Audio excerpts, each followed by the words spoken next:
ഏവർക്കും PSC tips and ട്രിക്സിൻ്റെ മറ്റൊരു ക്ലാസ്സിലേക്ക് സ്വാഗതം. ന്യൂ SCRT സീരീസിലെ അടുത്തൊരു ക്ലാസ്സുമായിട്ടാണ് ഇന്ന് വന്നിട്ടുള്ളത്. ഇന്ന് നമ്മൾ ക്ലാസ് 7th ഒരു പാഠഭാഗമാണ് പഠിക്കാൻ പോകുന്നത്. ക്ലാസ് 7th സാമൂഹ്യശാസ്ത്രം ഭാഗം 2 ഒരു ചാപ്റ്ററാണ് പഠിക്കുന്നത്. ചാപ്റ്ററിലേക്ക് പോകുന്നതിന് മുന്നേ ടെലിഗ്രാമിൻ്റെ കാര്യം ഒന്ന് ഓർമ്മിപ്പിക്കുകയാണ്. നമ്മുടെ ക്ലാസ് ഏതാണ് ഇനി എടുക്കാൻ പോകുന്നത് എന്നുള്ളത് മുൻകൂട്ടി അറിയത്തക്ക വിധത്തിൽ ടൈം ടേബിൾ പ്രകാരം നമ്മൾ കറക്റ്റ് തലേ ദിവസം നാളെ ഏത് ക്ലാസ്സുകളായിരിക്കും ഏത് സമയത്തായിരിക്കും തയ്യാറാക്കി നിങ്ങൾക്ക് നൽകുന്നത് എന്നുള്ളത് മിസ്സ് കൃത്യമായിട്ട് ടെലിഗ്രാമിലൂടെ നിങ്ങളെ അറിയിക്കുന്നതായിരിക്കും. അപ്പോൾ എല്ലാ കൂട്ടുകാരും ടെലിഗ്രാമിൽ ജോയിൻ ചെയ്യാനായിട്ട് ശ്രദ്ധിക്കുക. ടെലിഗ്രാമിൽ ജോയിൻ ചെയ്യുമ്പോൾ നിങ്ങൾക്ക് കൃത്യമായിട്ട് ഏത് ക്ലാസ്സുകളാണ് നാളെ ലഭിക്കുന്നതെന്ന് അറിയാൻ പറ്റും. അതിനനുസരിച്ച് തയ്യാറെടുക്കാനും പറ്റും. ഓക്കെ, അപ്പോൾ എല്ലാവരും ടെലിഗ്രാമിൽ ജോയിൻ ചെയ്യാനായിട്ട് ശ്രദ്ധിക്കുക കേട്ടോ. ലിങ്ക് നമുക്കിവിടെ കൊടുക്കാം. അപ്പോൾ ഇന്ന് നമ്മൾ പഠിക്കാൻ പോകുന്ന ചാപ്റ്റർ ഇതാണ്, 9ാമത്തെ ചാപ്റ്റർ, ഭൂമിയെ അറിയാൻ ഭൂപടങ്ങളും ആധുനിക സങ്കേതങ്ങളും. ഇന്നും നമ്മൾ ജിയോഗ്രഫി വിഭാഗത്തിൽ നിന്നുള്ള ഒരു ചാപ്റ്റർ തന്നെയാണ് പഠിക്കുന്നത്. കുറച്ച് ലെങ്തി ആയിട്ടുള്ള ചാപ്റ്ററാണ്. ഭൂമിയെ അറിയാൻ ഭൂപടങ്ങളും ആധുനിക സങ്കേതങ്ങളും. 5ാം ക്ലാസ്സിലെ അല്ല, അതുകൊണ്ട് തന്നെ കുറച്ചധികം പോയിന്റ്സ് നോക്കാനായിട്ടുണ്ടാവും. അപ്പോൾ കൃത്യമായിട്ട് പഠിച്ച് പോവുകയാണെങ്കിൽ സ്വന്തമായിട്ട് പഠിക്കുമ്പോൾ ഉള്ളതിനേക്കാളും കുറച്ചും കൂടെ എളുപ്പമായിരിക്കും അല്ലേ, വേറൊരാൾ പറഞ്ഞു തരുമ്പോൾ. അപ്പോൾ അതിൻ്റേതായ ബെനിഫിറ്റ് എന്തായാലും ഉണ്ടാവും. ഫുള്ളായിട്ട് കണ്ടിട്ട് കൃത്യമായിട്ട് പഠിക്കാനായിട്ട് ശ്രമിക്കുക കേട്ടോ. ചാപ്റ്ററിലേക്ക് കടക്കുമ്പോൾ നേരത്തെ ക്ലാസ്സുകളിൽ, ചെറിയ ക്ലാസ്സുകളിൽ നമ്മൾ പഠിച്ച ഭൂപടങ്ങൾ, അതുപോലെ അവയുടെ ചരിത്രം, വ്യത്യസ്ത തരം ഭൂപടങ്ങൾ, അതൊന്നും കൂടാതെ ഭൂമിശാസ്ത്ര പഠന മേഖലയിൽ ഉപയോഗിക്കുന്ന വിദൂര സംവേദനം പോലെയുള്ള സങ്കേതങ്ങളൊക്കെ ആയിരിക്കും നമ്മൾ ഈ ഒരു ചാപ്റ്ററിൽ പഠിക്കുക. ആദ്യം നമുക്ക് ഒരു അച്ഛനും കുട്ടിയും നടത്തിയ യാത്രയുടെ സംഭാഷണമാണ് ഇവിടെ കൊടുത്തിട്ടുള്ളത്. അത് നോക്കാം. മീശപ്പുലിമലയിലേക്കുള്ള നമ്മുടെ ഇന്നലത്തെ യാത്ര നല്ല രസമായിരുന്നു അല്ലേ അച്ഛാ? അതെ, വളരെ നല്ലൊരു യാത്രയായിരുന്നു. മൊബൈൽ ഫോണിലെ ഡിജിറ്റൽ ഭൂപടം വേണ്ട രീതിയിൽ പ്രയോജനപ്പെടുത്താൻ കഴിഞ്ഞതുകൊണ്ടാണ് നമുക്കിവിടെ എളുപ്പത്തിൽ എത്താനായത്. ഭൂപടങ്ങളും ഗ്ലോബുകളും ഒക്കെ നിരീക്ഷിച്ച് പുതിയ സ്ഥലങ്ങൾ കണ്ടെത്താനും വിവരങ്ങൾ ശേഖരിക്കാനുമാണ്. എന്ത് രസമാണ്! അതെ, ഭൂപടങ്ങൾ ഒരു മികച്ച വിവര സ്രോതസ്സാണ്. നിത്യജീവിതത്തിൽ വിവിധ ആവശ്യങ്ങൾക്കായി നാം വ്യത്യസ്ത ഭൂപടങ്ങൾ ഉപയോഗിക്കാറുണ്ട്. കടലാസുകളിൽ അച്ചടിച്ച ഭൂപടം മുതൽ ഡിജിറ്റൽ സാങ്കേതിക വിദ്യയിലൂടെ തയ്യാറാക്കിയ ഭൂപടങ്ങൾ വരെ നാം ഇന്ന് ഉപയോഗിക്കുന്നു. ഇനി അടുത്ത യാത്ര പ്ലാൻ ചെയ്യുമ്പോൾ നമുക്ക് സ്ഥലങ്ങളും വഴികളും ഭൂപടം ഉപയോഗിച്ച് മുൻകൂട്ടി നിശ്ചയിച്ചാൽ നമുക്ക് സമയവും ലാഭിക്കാം. യാത്ര കൂടുതൽ രസകരമാവുകയും ചെയ്യും അല്ലേ അച്ഛാ? അപ്പം നമ്മൾ അവരുടെ ഒരു സംഭാഷണമാണ് ഇപ്പോൾ കേട്ടത്. ഭൂപടങ്ങൾ അവരുടെ യാത്രയിൽ എത്രത്തോളം സഹായകരമായി എന്നുള്ളതാണ് നമുക്കിവിടെ നിന്ന് മനസ്സിലാക്കാൻ പറ്റുന്നത്. ഒന്ന്, പുതിയ സ്ഥലങ്ങൾ കണ്ടെത്താനും അതുമായി ബന്ധപ്പെട്ട വിവരങ്ങൾ ശേഖരിക്കാനും അവർക്ക് പറ്റി. വേണ്ട രീതിയിൽ പ്രയോജനപ്പെടുത്തിയതുകൊണ്ട് എളുപ്പത്തിൽ എത്താൻ പറ്റി. വിവിധ തരം ഭൂപടങ്ങളുണ്ട് എന്നുള്ളത് നമുക്ക് മനസ്സിലാക്കാൻ പറ്റി. മികച്ച ഒരു വിവര സ്രോതസ്സാണ് ഭൂപടങ്ങൾ എന്ന് നമുക്ക് തിരിച്ചറിയാൻ കഴിഞ്ഞു. അപ്പോൾ ഇത്തരത്തിൽ ഭൂപടങ്ങളുടെ ഒരു സഹായം എത്രത്തോളം നമുക്ക് നിത്യജീവിതത്തിൽ വരെ ഉണ്ട് എന്നുള്ളത് മനസ്സിലാക്കാനായി ഇവിടുന്ന് സാധിക്കുന്നുണ്ട്. അപ്പോൾ ഏതൊക്കെ സന്ദർഭങ്ങളിലാണ് നാം ഭൂപടങ്ങൾ പ്രയോജനപ്പെടുത്തുന്നത്? ഏതൊക്കെ സന്ദർഭങ്ങളിലാണ്? ഒരു സ്ഥലത്തിൻ്റെ സ്ഥാനം മനസ്സിലാക്കുന്നതിന് നമ്മൾ ഭൂപടങ്ങൾ ഉപയോഗിക്കുന്നു. ലക്ഷ്യസ്ഥാനത്തേക്കുള്ള വഴികൾ ശാസ്ത്രീയമായി കണ്ടെത്തുന്നതിന് നമ്മൾ ഭൂപടങ്ങളെയാണ് ആശ്രയിക്കുന്നത്. അതുപോലെ ഭൂപ്രകൃതി മനസ്സിലാക്കുന്നതിനും ഭൂപടങ്ങൾ ഇനി ഇവിടെ ഒരു ഗ്ലോബിൻ്റെ ചിത്രവും അതുപോലെ ദ്വിമാന ദൃശ്യമായിട്ടുള്ള ഭൂപടവും ലോക ഭൂപടവും നമുക്ക് തന്നിട്ടുണ്ട്. സൂചനകൾ ഉപയോഗിച്ച് നമുക്ക് ഇവിടെ തന്നിട്ടുള്ള ഗ്ലോബിൻ്റെയും ഭൂപടത്തിൻ്റെയും സവിശേഷതകൾ എന്തൊക്കെയാണെന്ന് നോക്കാം. ഒന്ന്, ഇത് ഗോളാകൃതിയിലാണ്. അപ്പോൾ അതുകൊണ്ട് തന്നെ യഥാർത്ഥ മാതൃകയാണ് ഗ്ലോബ് എന്ന് പറയുന്നത്. ഭൂമിയുടെ യഥാർത്ഥ മാതൃകയാണ് ഗ്ലോബ്. ഭൂമിയുടെ ദ്വിമാന ചിത്രീകരണമാണ് എന്ത്? മാപ്പ് ഭൂമിയുടെ ദ്വിമാന ചിത്രീകരണമാണ്. ഭൂമിയുടെ ഗോളാകൃതിയിലുള്ള ചിത്രീകരണം എന്താണ്? ഗ്ലോബാണ്. ഭൂമിയെ ഭാഗികമായോ പൂർണ്ണമായോ പരന്ന പ്രതലത്തിൽ ചിത്രീകരിക്കുന്നത് മാപ്പാണ്. ഭൂമിയെ പൂർണ്ണമായും ചിത്രീകരിക്കുന്നതിനാൽ ഭൂമിയെ പറ്റിയുള്ള ഒരു സമഗ്രമായ ദൃശ്യബോധം പ്രദാനം ചെയ്യുന്നത് ഗ്ലോബാണ്. ഓക്കെ, ഭൂമിയെ പൂർണ്ണമായിട്ടും ചിത്രീകരിക്കുന്നത് കൊണ്ട് സമഗ്രമായ ദൃശ്യബോധം പ്രദാനം ചെയ്യുന്നത് ഗ്ലോബാണ്. ഭൂമിയെ ഭാഗികമായോ പൂർണ്ണമായോ പരന്ന പ്രതലത്തിൽ ചിത്രീകരിക്കുന്നത് മാപ്പാണ്. ഇനി രേഖാംശ രേഖകളും അക്ഷാംശ രേഖകളും നേർരേഖയിലായി ചിത്രീകരിക്കുന്നത് എവിടെയാണ്? മാപ്പിലായിരിക്കും. ഇപ്രകാരമല്ലേ ചിത്രീകരിക്കാൻ സാധിക്കുകയുള്ളൂ. അപ്പോൾ രേഖാംശ രേഖകളും അക്ഷാംശ രേഖകളും നേർരേഖയിൽ ചിത്രീകരിക്കുന്നത് മാപ്പിലാണ്. രേഖാംശ രേഖകൾ അർദ്ധവൃത്തങ്ങളായും അക്ഷാംശ രേഖകൾ കേന്ദ്രീകൃത വൃത്തങ്ങളായും ചിത്രീകരിക്കുന്നത് ഗ്ലോബിലാണ്. ഗ്ലോബിൽ രേഖാംശ രേഖകൾ ഏതൊക്കെയാണ്? രേഖാംശ രേഖകൾ ഇതാണ്, ഇത്തരത്തിൽ പോകുന്നു, പോൾ ടു പോൾ പോകുന്നതാണ്. എന്നാൽ അക്ഷാംശ രേഖകൾ എങ്ങനെയാ പോകുന്നത്? അക്ഷാംശ രേഖകൾ ഭൂമധ്യരേഖയ്ക്ക് സമാനമായിട്ടുള്ള രേഖകളായി പോളിലേക്ക് പോകുന്നവയാണ് അക്ഷാംശ രേഖകൾ. അപ്പം അത്തരത്തിൽ രേഖപ്പെടുത്തിയിട്ടുള്ള വൃത്തങ്ങളായി രേഖപ്പെടുത്തിയിട്ടുള്ളവയാണ് ഗ്ലോബിൽ കൊടുത്തിട്ടുള്ളത്. ഒരു നിശ്ചിത പ്രദേശത്തെ പറ്റിയുള്ള വിവരങ്ങൾ ശേഖരിക്കുന്നതിനും യാത്രയ്ക്കായി വഴികൾ ആസൂത്രണം ചെയ്യുന്നതിനും ഏറെ പ്രയോജനകരമായിട്ടുള്ളത് ഏതായിരിക്കും? അത് മാപ്പായിരിക്കും. ഓക്കെ, അതായത് ഭൂമിയെ പൂർണ്ണമായോ ഭാഗികമായോ ഒരു പരന്ന പ്രതലത്തിൽ ചിത്രീകരിച്ചാണ് ഭൂപടങ്ങൾ നിർമ്മിക്കുന്നത്. ഇത്തരത്തിൽ ചിത്രീകരിച്ചിട്ടുള്ള പരന്ന പ്രതലങ്ങളാണ് ഭൂപടങ്ങൾ എന്ന് പറയുന്നത്. ഭൂമിയെ പൂർണ്ണമായോ ഭാഗികമായോ ഒരു പരന്ന പ്രതലത്തിൽ ചിത്രീകരിച്ചാണ് ഭൂപടങ്ങൾ നിർമ്മിക്കുന്നത്. അപ്പോൾ ഇത്തരത്തിൽ നിർമ്മിച്ചിട്ടുള്ള പരന്ന പ്രതലങ്ങളാണ് ഭൂപടങ്ങൾ എന്ന് പറയുന്നത്. ചിത്രീകരിച്ചിട്ടുള്ള പരന്ന പ്രതലങ്ങളെയാണ് ഭൂപടങ്ങൾ എന്ന് പറയുന്നത്. പിന്നെ നമ്മൾ നേരത്തെ കണ്ട സംഭാഷണത്തിൽ അച്ഛൻ പറഞ്ഞതുപോലെ കടലാസുകളിൽ അച്ചടിച്ച ഭൂപടം മുതൽ ഡിജിറ്റൽ സാങ്കേതിക വിദ്യയിലൂടെ തയ്യാറാക്കിയ ഭൂപടങ്ങൾ വരെ നാം ഇന്ന് ഉപയോഗിക്കുന്നുണ്ട്. അപ്പോൾ ഒരേ തരം ഭൂപടം ഉപയോഗിച്ച് നമുക്ക് എല്ലാ ആവശ്യങ്ങളും നിറവേറ്റാനായിട്ട് സാധിക്കുമോ? ഇല്ല. നമ്മുടെ ആവശ്യങ്ങൾ വ്യത്യസ്തമാണ്. അതിനനുസൃതമായിട്ടുള്ള ഭൂപടങ്ങളും വ്യത്യസ്തമായിരിക്കും. ആവശ്യങ്ങൾ വ്യത്യസ്തം, ഭൂപടങ്ങളും വ്യത്യസ്തം. നമ്മുടെ ആവശ്യങ്ങൾ വ്യത്യസ്തമാണ്, അതിനനുസൃതമായി ഭൂപടങ്ങളും വ്യത്യസ്തമായിരിക്കും.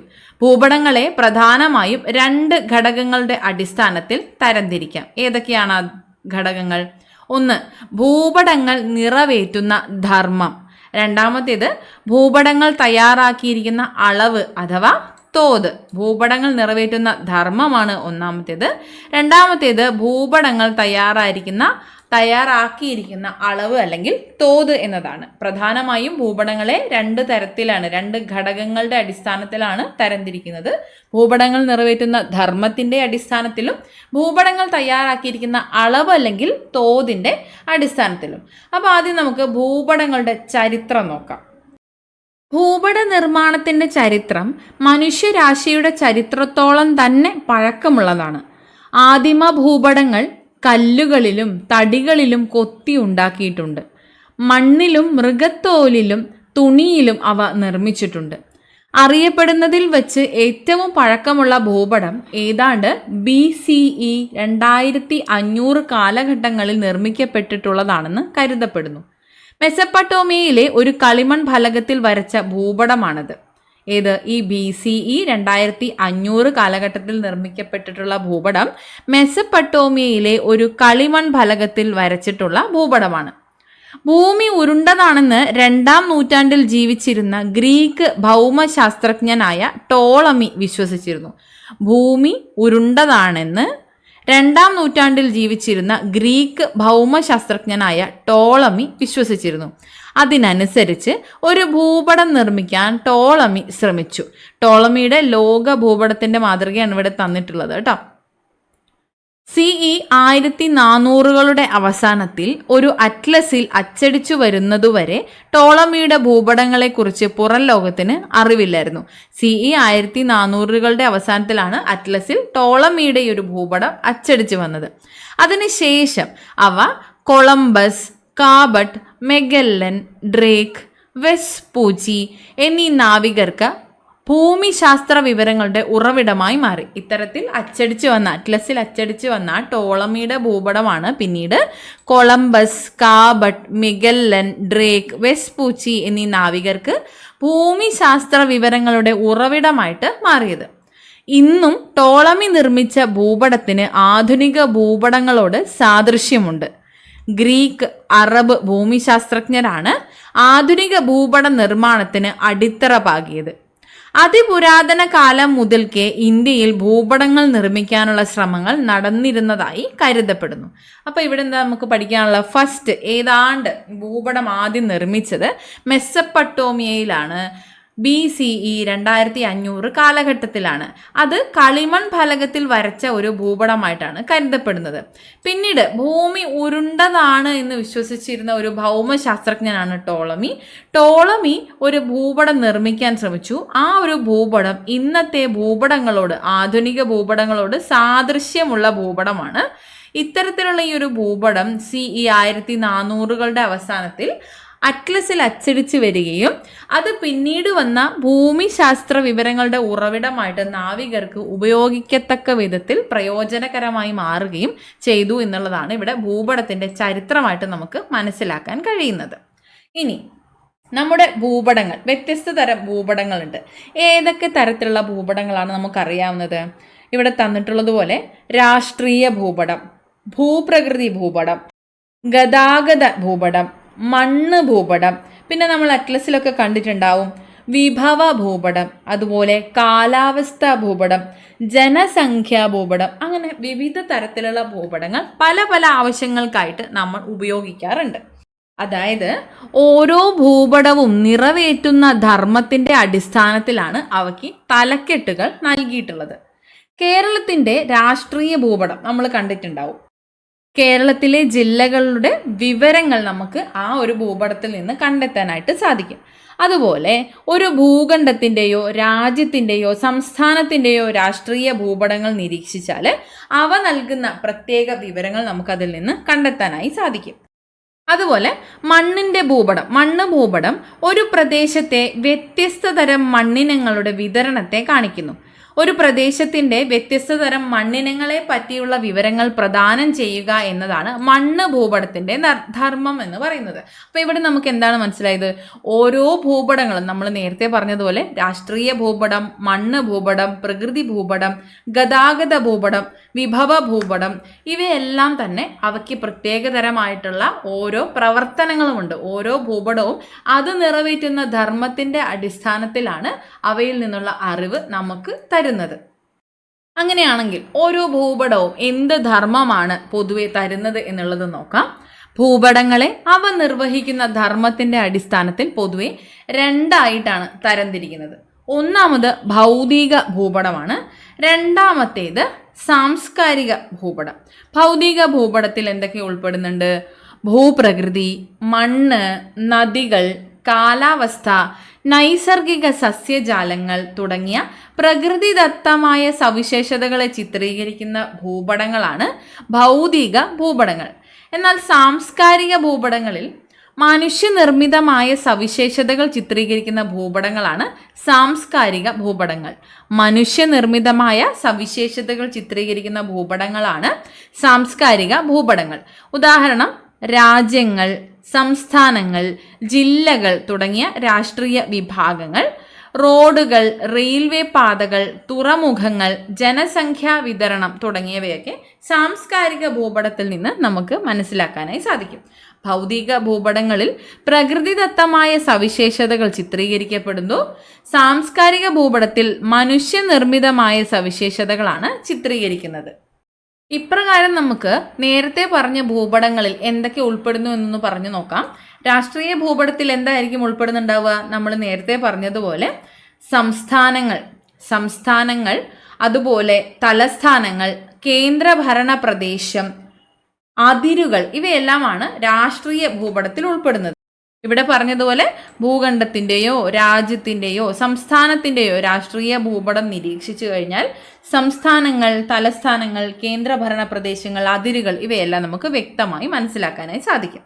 ഇനി ഭൂപ്രകൃതി ഭൂപടത്തിലേക്ക് വരുമ്പോൾ ഭൗമോപരിതലത്തിൻ്റെ സവിശേഷതകളായ പർവ്വതങ്ങൾ, നദികൾ, സമതലങ്ങൾ, പീഠഭൂമികൾ, മരുഭൂമികൾ, സമുദ്രങ്ങൾ ഇവയൊക്കെ വ്യക്തമായി മനസ്സിലാക്കി തരുന്ന വിധത്തിലായിരിക്കും പ്രകൃതി ഭൂപടങ്ങൾ തയ്യാറാക്കിയിട്ടുണ്ടാവുക. ഗതാഗത ഭൂപടത്തിലേക്ക് വരുമ്പോൾ പ്രധാനമായും റോഡുകൾ, ദേശീയ പാതകൾ, ദേശീയ സംസ്ഥാന പാതകൾ, റെയിൽവേ, ജലഗതാഗത മാർഗങ്ങൾ ഇവയൊക്കെ ഗതാഗത ഭൂപടത്തിൽ കാണാം. മണ്ണ് ഭൂപടത്തിൽ നമ്മൾ നേരത്തെ പറഞ്ഞതുപോലെ തന്നെ വ്യത്യസ്ത പ്രദേശങ്ങളിലെ വ്യത്യസ്ത മണ്ണിനങ്ങൾ, വിവിധ പ്രദേശങ്ങളിലെ വ്യത്യസ്ത മണ്ണിനങ്ങൾ, മണ്ണിന്റെ ഘടന, ഫലപുഷ്ടി ഇവയൊക്കെ മണ്ണ് ഭൂപടത്തിൽ നിന്ന് മനസ്സിലാക്കാം.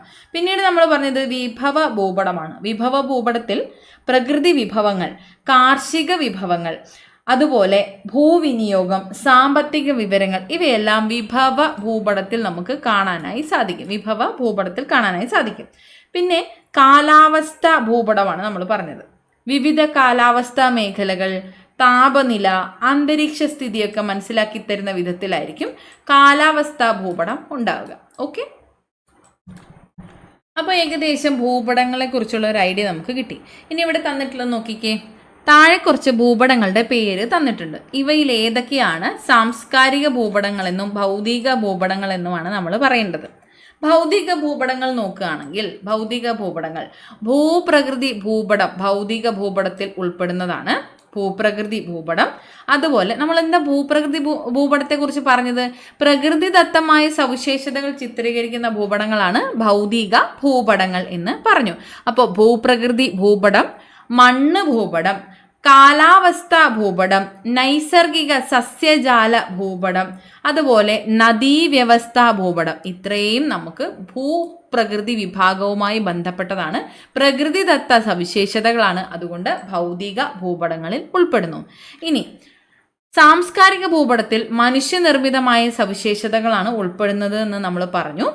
രാഷ്ട്രീയ ഭൂപടം, ജനസംഖ്യാ ഭൂപടം, സാമ്പത്തിക ഭൂപടം, ഗതാഗത ഭൂപടം എന്നിവയെല്ലാം സാംസ്കാരിക ഭൂപടത്തിലുമാണ് ഉൾക്കൊള്ളുന്നത്. രാഷ്ട്രീയ ഭൂപടം, ജനസംഖ്യാ ഭൂപടം, സാമ്പത്തിക ഭൂപടം, ഗതാഗത ഭൂപടം. ക്ലിയർ ആണല്ലോ. ഇനി 2 കോളം നമുക്ക് തന്നിട്ടുണ്ട്, എ കോളം എന്നും ബി കോളം എന്നും. ഇതിൽ എ കോളത്തിൽ, എ പട്ടികയിൽ നമുക്ക് ലക്ഷ്യങ്ങൾ, ഭൂപടത്തിൻ്റെ ലക്ഷ്യങ്ങളും, ബി കോളത്തിൽ ഭൂപടത്തിൻ്റെ തലക്കെട്ടുകൾ, ഭൂപടത്തിൻ്റെ പേരും തന്നിട്ടുണ്ട്. അവയെ മാച്ച് ചെയ്യാനാണ് പറഞ്ഞിട്ടുള്ളത്. മഴയുടെ വിതരണം നമുക്ക് ഏത് ഭൂപടം നോക്കിയാൽ മനസ്സിലാക്കാനായി സാധിക്കും? മഴ എന്ന് പറയുന്നത് ഒരു കാലാവസ്ഥ ഭാഗവുമായി ബന്ധപ്പെട്ടതല്ലേ. അപ്പോൾ മഴയുടെ വിതരണം കാലാവസ്ഥാ ഭൂപടത്തിൽ നിന്നാണ് നമുക്ക് മനസ്സിലാക്കാനായി സാധിക്കുക. ഇനി വനവിസ്തൃതിയാണ്. വനവിസ്തൃതി നമുക്ക് നൈസർഗിക സസ്യജാല ഭൂപടത്തിൽ നിന്നാണ് മനസ്സിലാക്കാനായി സാധിക്കുന്നത്. നെൽപ്പാടങ്ങളുടെ വിതരണം, നെൽപ്പാടം കൃഷിയുമായി ബന്ധപ്പെട്ടതുകൊണ്ട് തന്നെ കാർഷിക ഭൂപടത്തിൽ നിന്ന് മനസ്സിലാക്കാനായി സാധിക്കും. റോഡ് ശൃംഖല ഉറപ്പായിട്ടും ഗതാഗത ഭൂപടത്തിൽ നിന്നാണ് മനസ്സിലാക്കാനായി സാധിക്കുന്നത്. അപ്പോൾ നമ്മൾ കുറച്ചധികം ഭൂപടങ്ങൾ പരിചയപ്പെട്ടു. എന്തുകൊണ്ടായിരിക്കും ഭൗമോപരിതലത്തിലെ വ്യത്യസ്തങ്ങളായ സവിശേഷതകൾ ചിത്രീകരിക്കുന്നതിനായിട്ട് പ്രത്യേകം ഇത്തരത്തിൽ വേറെ വേറെ ഭൂപടങ്ങൾ ഉപയോഗിക്കുന്നത്? എന്തുകൊണ്ടായിരിക്കും? ഇത്തരത്തിൽ ഉള്ള വിവരങ്ങളൊക്കെ ഒരുമിച്ച് നൽകിയിട്ടുണ്ടെങ്കിൽ നിങ്ങളൊന്ന് ആലോചിച്ച് നോക്കിക്കേ. ഒരു ഭൂപടത്തിൽ തന്നെ ഇത്രയും ഡീറ്റെയിൽസ് ഒക്കെ ആഡ് ചെയ്യുകയാണെങ്കിൽ എന്തിനാണോ നമ്മൾ ഭൂപടം ഉപയോഗിക്കുന്നത് അതിൻ്റേതായിട്ടുള്ള ലക്ഷ്യങ്ങൾ നടക്കാതെ പോകും. എല്ലാം കൂടെ കൊളൈഡ് ചെയ്തിട്ട് നമുക്കൊന്നും ക്ലിയറായി മനസ്സിലാവാത്തൊരു സാഹചര്യം ഉണ്ടാവും. അതുകൊണ്ടാണ് നമ്മൾ കൃത്യമായിട്ട് വേറെ വേറെ മാപ്പുകൾ ഉപയോഗിച്ച് ഡാറ്റ ഷെയർ ചെയ്യാനായിട്ട് ശ്രമിക്കുന്നത്. ഇവിടെ തന്നിരിക്കുന്ന 2 മാപ്പുകൾ നോക്കിക്കേ. ഒന്നാമത്തെ മാപ്പിൻ്റെ സൂചിക നോക്കുകയാണെങ്കിൽ സോയിലിനെ കുറിച്ചാണ്. Alluvial soil, arid soil, black soil, forest soil, അത്തരത്തിൽ സോയിലുകളെ കുറിച്ചുള്ള ഒരു അവലോകനമാണ് തന്നിട്ടുള്ളത്. രണ്ടാമത്തേതിൽ നോക്കുകയാണെങ്കിൽ മാംഗ്രൂവ് ഫോറസ്റ്റ്, അതുപോലെ tropical deciduous forest, tropical evergreen forest, അങ്ങനെ നൈസർഗിക സസ്യജാല വിതരണവുമാണ് ചിത്രീകരിച്ചിട്ടുള്ളത്. ഈ 2 ഭൂപടങ്ങളിലുള്ള വിവരങ്ങളും ഒരേ ഭൂപടത്തിലാണ് തന്നിട്ടുള്ളത് എങ്കിൽ 2 ഭൂപടങ്ങളിലെയും വിവരങ്ങൾ കൂടിക്കലർന്ന് നമുക്ക് ഏറെ ആശയക്കുഴപ്പങ്ങൾ സൃഷ്ടിക്കുകയും വിവരശേഖരണം കൂടുതൽ സങ്കീർണമാവുകയും ചെയ്യും. അതുകൊണ്ടാണ് പ്രധാന ഭൗമോപരിതല സവിശേഷതകൾ ഓരോന്നും പ്രത്യേക ഭൂപടങ്ങളിലായിട്ട് ചിത്രീകരിച്ച് നൽകുന്നത്. ഇത്തരത്തിലൊരു പ്രത്യേക വിഷയം മാത്രം പ്രതിപാദിക്കുന്ന ഭൂപടങ്ങളെ വിഷയാധിഷ്ഠിത ഭൂപടങ്ങൾ എന്നാണ് വിളിക്കുന്നത്. ഒരു ഭൂപടത്തിൽ ഒരു നിശ്ചിത വിഷയം മാത്രമാണ് സംസാരിക്കുന്നത് എങ്കിൽ അത്തരത്തിലുള്ള ഭൂപടങ്ങളെ നമ്മൾ എന്ത് പേരിലാണ് വിളിക്കുക? വിഷയാധിഷ്ഠിത ഭൂപടം. ഒരു വിഷയത്തെ അധിഷ്ഠിതമാക്കിയുള്ള ഭൂപടം വിഷയാധിഷ്ഠിത ഭൂപടങ്ങൾ എന്ന് വിളിക്കുന്നു. അപ്പോൾ നമ്മൾ പറഞ്ഞു വിഷയത്തിൻ്റെ അടിസ്ഥാനത്തിൽ ഭൂപടങ്ങളെ വ്യത്യസ്തങ്ങളായി നമ്മൾ തരംതിരിക്കാറുണ്ട്.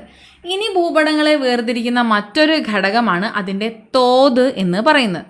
ഭൂപടങ്ങൾ തയ്യാറാക്കിയിരിക്കുന്ന അളവിൻ്റെ അടിസ്ഥാനത്തിൽ ഭൂപടങ്ങളെ വർഗീകരിക്കാൻ പറ്റും. അതെങ്ങനെയാണെന്ന് നോക്കാം. എല്ലാ ഭൂപടങ്ങളും ഒരു നിശ്ചിത അളവ് അല്ലെങ്കിൽ തോത് അടിസ്ഥാനമാക്കിയാണ് നിർമ്മിച്ചിട്ടുള്ളത്. എല്ലാ ഭൂപടങ്ങളും ഒരു നിശ്ചിത അളവ് അഥവാ തോത് അടിസ്ഥാനമാക്കിയാണ് നിർമ്മിച്ചിരിക്കുന്നത്. അപ്പോൾ എന്താണ് തോത്? നമ്മൾ ഓരോരുത്തരും ഭൂപടം വരയ്ക്കുമ്പോഴൊന്നും കൃത്യമായ അളവുകളായിരിക്കില്ല.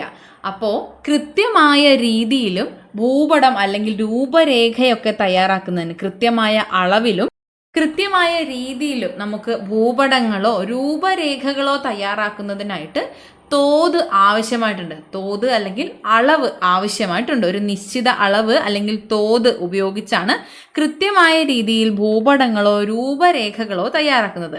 അതാണ് തോതിൻ്റെ അല്ലെങ്കിൽ അളവിൻ്റെ പ്രധാനമായിട്ടുള്ള ആവശ്യകത എന്ന് പറയുന്നത്. അപ്പോൾ നമുക്ക് മനസ്സിലാക്കാം തോതിൻ്റെ അല്ലെങ്കിൽ അളവിൻ്റെ പ്രാധാന്യം എത്രത്തോളം ഉണ്ട് എന്നുള്ളത്. അപ്പോൾ എന്താണ് തോത്? ഭൂമിയിലെ യഥാർത്ഥ അകലവും ഭൂപടത്തിലെ അകലവും തമ്മിലുള്ള അനുപാതമാണ് ഒരു ഭൂപടത്തിൻ്റെ തോത്. ഭൂമിയിലെ യഥാർത്ഥ അകലവും ഭൂപടത്തിലെ അകലവും തമ്മിലുള്ള അനുപാതമാണ് ഒരു ഭൂപടത്തിലെ തോത് എന്ന് പറയുന്നത്. ഉദാഹരണമായി ഭൂപടത്തിൻ്റെ തോത് 1 സെൻറ്റിമീറ്റർ എന്നാൽ 1 കിലോമീറ്റർ എന്നാണെന്ന് കരുതുക. അങ്ങനെയാണെങ്കിൽ ഭൂപടത്തിലെ 1 സെൻറ്റിമീറ്റർ അകലം എന്നത് ഭൂമിയിലെ 1 കിലോമീറ്റർ അകലത്തെ ആയിരിക്കും സൂചിപ്പിക്കുന്നത്. മനസ്സിലായോ? അതായത് ഭൂപടത്തിലെ 1 സെൻറ്റിമീറ്റർ ഈക്വൽ ടു ഭൂമിയിലെ 1 കിലോമീറ്റർ ആണ്. 1 കിലോമീറ്റർ ഭൂപടത്തിലെ 1 സെൻറ്റിമീറ്റർ എന്നാൽ നമ്മൾ മനസ്സിലാക്കേണ്ടത് അത് ഭൂമിയിലെ 1 കിലോമീറ്റർ അകലത്തെയാണ് സൂചിപ്പിക്കുന്നത്. ഇതാണ് തോതിൻ്റെ അനുപാതം. തോത് എന്നത് ഇതുകൊണ്ടാണ് അർത്ഥമാക്കുന്നത്. ഓക്കെ, ഭൂമിയിലെ യഥാർത്ഥ അകലവും ഭൂപടത്തിലെ അകലവും തമ്മിലുള്ള അനുപാതമാണ് ഭൂപടത്തിൻ്റെ തോത്. അപ്പോൾ ഇത്തരത്തിൽ തന്നിട്ടുള്ള തോത് അടിസ്ഥാനമാക്കിയുള്ള ഒരു ഭൂപടത്തിൽ റോഡിൻ്റെ നീളം 10 സെൻറ്റിമീറ്റർ ആണെങ്കിൽ യഥാർത്ഥ നീളം എത്രയായിരിക്കും? 10 കിലോമീറ്റർ ആയിരിക്കും. ക്ലിയർ ആണോ? ഓക്കെ, അങ്ങനെയാണെങ്കിൽ തോതിൻ്റെ അടിസ്ഥാനത്തിലും ഭൂപടങ്ങളെ വർഗീകരിച്ചിട്ടുണ്ട്. തോതിൻ്റെ അടിസ്ഥാനത്തിലുള്ള ഭൂപടങ്ങളുടെ വർഗീകരണം. ഭൂപടങ്ങൾ പ്രധാനമായിട്ടും 2 തരത്തിലാണ് വർഗീകരിച്ചിട്ടുള്ളത്. ഒന്ന് വലിയ തോത് ഭൂപടങ്ങളെന്നും രണ്ടാമത്തേത് ചെറിയ തോത് ഭൂപടങ്ങൾ എന്നും. അതിൽ ഒന്നാമത്തേത് നമുക്ക് നോക്കാം. വലിയ തോത് ഭൂപടങ്ങൾ ഒരു ചെറിയ പ്രദേശത്തെ സംബന്ധിച്ചിട്ടുള്ള കൂടുതൽ വിവരങ്ങൾ ചിത്രീകരിച്ചിരിക്കുന്നത് വലിയ തോത് ഭൂപടങ്ങളിലാണ്. ഉദാഹരണം, ധരാതലീയ ഭൂപടം ഒരു വലിയ തോത് ഭൂപടമാണ്. വില്ലേജ് ഭൂപടം ഒരു വലിയ തോത് ഭൂപടമാണ്. അതായത് തോതിന് ഉദാഹരണം പറയുമ്പോൾ 1 സെൻറ്റിമീറ്റർ എന്നാൽ 1/2 കിലോമീറ്ററോ അല്ലെങ്കിൽ 1 സെൻറ്റിമീറ്റർ എന്നാൽ 1/4 കിലോമീറ്ററോ ഒക്കെ ആയിരിക്കും. അതേസമയം ചെറിയ തോത് ഭൂപടത്തിലേക്ക് വരുമ്പോൾ അവിടെ എന്താണ് ഉൾപ്പെടുത്തിയിട്ടുള്ളത്? ഒരു പ്രദേശത്തെ സംബന്ധിച്ച കേവലമായ വിവരങ്ങൾ മാത്രമായിരിക്കും ചെറിയ തോത് ഭൂപടത്തിൽ ഉൾപ്പെടുത്തിയിട്ടുണ്ടാവുക. ഒരു പ്രദേശത്തെ സംബന്ധിക്കുന്ന കേവലമായ വിവരങ്ങൾ ചിത്രീകരിച്ചിട്ടുള്ള ഭൂപടങ്ങളാണ് ചെറിയ തോത് ഭൂപടങ്ങൾ. ഇതിന് ഉദാഹരണമാണ് ലോക ഭൂപടം, ഇന്ത്യ ഭൂപടം, കേരളത്തിൻ്റെ ഭൂപടം. ഇതൊക്കെ ചെറിയ തോത് ഭൂപടങ്ങളാണ്. ഇവിടെ തോത് എന്ന് പറയുന്നത് 1 സെൻറ്റിമീറ്റർ എന്നാൽ 25 കിലോമീറ്റർ ആകാം. 1 സെൻറ്റിമീറ്റർ എന്നാൽ 10 കിലോമീറ്റർ ആകാം. വലിയ വലിയ അളവിലുള്ള അനുപാതങ്ങളായിരിക്കും ചെറിയ തോത് ഭൂപടത്തിൽ ഉൾപ്പെടുത്തുന്നത്. ചെറിയ തോത് ഭൂപടത്തിൻ്റെ ഉദാഹരണം ലോക ഭൂപടം, ഇന്ത്യ ഭൂപടം, കേരളത്തിൻ്റെ ഭൂപടം പോലെയുള്ളവയാണ്. ഇതിൽ ഒരു പ്രദേശത്തെ സംബന്ധിച്ച കേവലമായ വിവരങ്ങൾ മാത്രമാണ് ചിത്രീകരിക്കുന്നത്. വലിയ തോത് ഭൂപടത്തിലാണെങ്കിൽ ചെറിയ ആനുപാതികമായിട്ടുള്ള അളവുകളായിരിക്കും ഉപയോഗിക്കുന്നത് തോതായിട്ട്. അപ്പോൾ ചെറിയ പ്രദേശത്തെ സംബന്ധിച്ചിട്ടുള്ള കൂടുതൽ വിവരങ്ങളാണ് വലിയ തോത് ഭൂപടങ്ങളിൽ ഉപയോഗിക്കുന്നത്. ഓക്കെ ആണോ? ഓക്കെ, അപ്പോൾ നമ്മൾ നേരത്തെ പറഞ്ഞതുപോലെ ഭൂപടങ്ങൾ 2 പ്രധാന ഘടകങ്ങളുടെ അടിസ്ഥാനത്തിലാണ് തരംതിരിക്കുന്നത്. ഒന്നാമത്തേത് വ്യത്യസ്തമായിട്ടുള്ള ധർമ്മങ്ങൾ നിറവേറ്റുന്നതിൻ്റെ അടിസ്ഥാനത്തിൽ ഒരു മാപ്പ് എന്ത് ധർമ്മത്തിന് വേണ്ടിയാണോ നിർമ്മിക്കപ്പെട്ടിട്ടുള്ളത് അതിനനുസരിച്ചുള്ള വേർതിരിവ്. രണ്ടാമത്തേതാണ് തോത് എന്ന് പറയുന്നത്. അപ്പോൾ 2 തരത്തിലുള്ള ഭൂപടങ്ങളും നമ്മൾ കണ്ടു കഴിഞ്ഞു. ഇനി എങ്ങനെയാണ് ഇത്തരത്തിലുള്ള ഭൂപടങ്ങൾ നമ്മൾ പ്രയോജനപ്പെടുത്തേണ്ടത് എന്നാണ് പഠിക്കേണ്ടത്. ഭൂപടങ്ങൾ പ്രയോജനപ്പെടുത്തുന്നതിന് ഭൂപട വായന അത്യാവശ്യമായിട്ടുള്ളതാണ്. അതായത് ഭൂപടങ്ങൾ പരിശോധിച്ച് വിവരങ്ങൾ കണ്ടെത്തുന്നതിനെ അല്ലെങ്കിൽ വിവരങ്ങൾ ശേഖരിക്കുന്നതിനെ ഭൂപട വായന എന്നാണ് പറയുന്നത്. ഭൂപടങ്ങൾ പരിശോധിച്ചുകൊണ്ട് വിവരങ്ങൾ കണ്ടെത്തുന്നതിനെ അല്ലെങ്കിൽ വിവരങ്ങൾ ശേഖരിക്കുന്നതിനെ ഭൂപട വായന എന്ന് പറയുന്നു. അപ്പോൾ ഇത്തരത്തിൽ ഭൂപടം വായിക്കുന്നതിനായിട്ട് ഭൂപട വായനയ്ക്ക് കുറച്ച് ഘടകങ്ങൾ ആവശ്യമായിട്ടുണ്ട്. എന്തൊക്കെയാണ് ഭൂപട വായനയ്ക്ക് സഹായകമായ അല്ലെങ്കിൽ ആവശ്യമായ ഘടകങ്ങൾ? അതാണ് ഇവിടെ തന്നിട്ടുള്ളത്. ഒന്നാമത്തേത് തലക്കെട്ടാണ്. ഒരു തലക്കെട്ട് കാണുമ്പോൾ നമുക്ക് മനസ്സിലാവും അത് എന്തിനെ കുറിച്ചുള്ള ഭൂപടമാണ്, തന്നിരിക്കുന്ന ഭൂപടം എന്തിനെയൊക്കെ പ്രതിനിധീകരിക്കുന്നു എന്ന് തലക്കെട്ട് കാണുമ്പോൾ മനസ്സിലാകും. പിന്നീടുള്ളതാണ് തോത്. തോത് കണ്ടാൽ നമുക്ക് ഏകദേശം മനസ്സിലാവില്ലേ? തോത് തന്നിട്ടുണ്ടെങ്കിൽ ഏകദേശം മനസ്സിലാവും അത് ഏത് തരത്തിലുള്ള ഭൂപടമാണ്, എന്തിനെ കുറിച്ചായിരിക്കും പ്രതിപാദിക്കാനായിട്ട് പോകുന്നത് എന്നൊക്കെ നമുക്ക് മനസ്സിലാക്കാനായി സാധിക്കും. പിന്നെയുള്ളതാണ് ദിക്ക്. ദിക്ക് തന്നാൽ നമുക്ക് ഏകദേശം അറിയാം എങ്ങോട്ടേക്കൊക്കെയാണ് എന്നുള്ളത്. അക്ഷാംശരേഖ, രേഖാംശരേഖ, അംഗീകൃത നിറങ്ങൾ, ചിഹ്നങ്ങൾ, സൂചിക ഇവയെല്ലാം തന്നെ ഭൂപട വായനയ്ക്ക് അത്യാവശ്യമായിട്ടുള്ള ഘടകങ്ങളാണ്. അപ്പോൾ ഇവിടെ തന്നിട്ടുള്ള മാപ്പ് ഒന്ന് നോക്കിക്കേ. ഇവിടെ ഇതാ തലക്കെട്ടായിട്ട് തന്നിട്ടുണ്ട് കേരളം ഭൂപ്രകൃതി എന്ന മാപ്പാണ് നമുക്കിവിടെ തന്നിട്ടുള്ളത്. അപ്പോൾ നമുക്കിതിൽ നിന്ന് മനസ്സിലാക്കാം കേരളത്തിൻ്റെ ഭൂപ്രകൃതിയുമായി ബന്ധപ്പെട്ട മാപ്പാണ് തന്നിട്ടുള്ളത്. തോത് തന്നിട്ടുണ്ടോ? ഉണ്ട്. ഇതാ ഇവിടെ തോത് രേഖപ്പെടുത്തി തന്നിട്ടുണ്ട്. മൂന്നാമത് ദിക്ക്. ദിക്ക് സൂചിപ്പിക്കുന്നതും തന്നിട്ടുണ്ട്. അടുത്തത് അക്ഷാംശ രേഖാംശ രേഖകളാണ്. അക്ഷാംശ രേഖകളാണ് ഇത്തരത്തിൽ ഉള്ള വരകളായിട്ട് പോയിട്ടുള്ളത്. രേഖാംശ രേഖകളും അതുപോലെ തന്നെ സൂചിപ്പിച്ച് തന്നിട്ടുണ്ട്. അംഗീകൃത നിറങ്ങളും ചിഹ്നങ്ങളും ഉപയോഗിച്ചിട്ടുണ്ടോ? ഉണ്ട്. അതും തീർച്ചയായും തന്നിട്ടുണ്ട്. സൂചിക നോക്കിക്കേ. സൂചിക കാണാൻ പറ്റുന്നുണ്ടോ? തീരപ്രദേശം, ഇടനാട്, മലനാട് എന്നിങ്ങനെ മനസ്സിലാക്കത്തക്ക വിധത്തിലുള്ള നിറങ്ങൾ നൽകിയിട്ട് അവയുടെ അളവുകളും തന്നിട്ടാണ് സൂചിക പൂർത്തിയാക്കിയിട്ടുള്ളത്.